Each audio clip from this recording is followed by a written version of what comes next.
Oh, good afternoon. It's me. Uh, yeah, doing some work here on the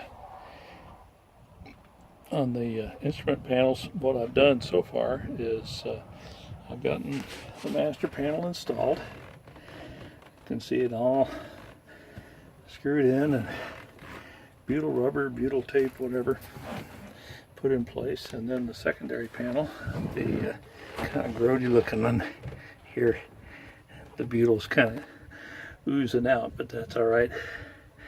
Better oozing out than having things in. Of course, there's my lazarette where I spend a lot of time packed up inside there.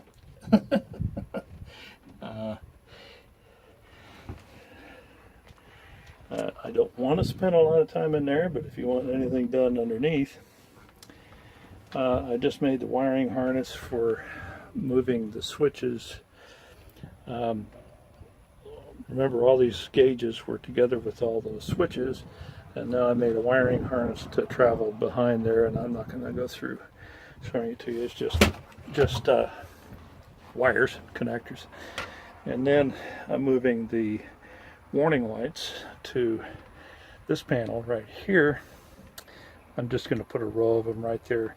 That's a temporary cover where some gauges used to be, but you know, my wind gauge isn't working correctly.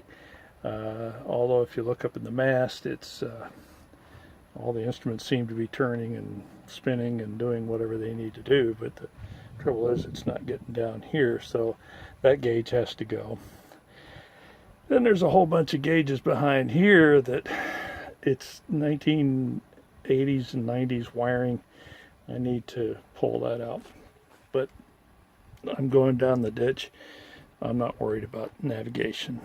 It's all hand steering right now anyway. My autopilot is underneath here, and it seems to be working fine. It's a Raymarine, and again, it seems to be working fine.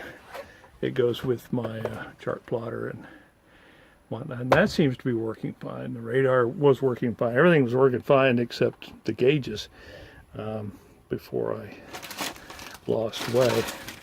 Oh yeah, Glad bags or one of the Ziploc bags, they don't do well in the sun.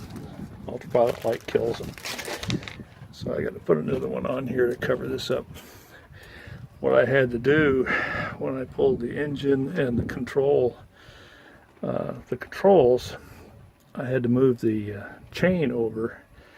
In order to move the chain over, I had to unloosen the chain from the steering mechanism, which is back there, and I had to take all this stuff off, and I left it kind of a big hole in the boat. Not much rain gets in here, but enough. And that's the way it is right now.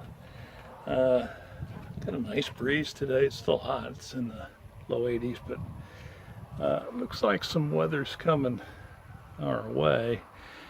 Being on the coast by Houston, this is the end of August, and there's a big low pressure system out there. So I think what I'm going to do is knock off for the day.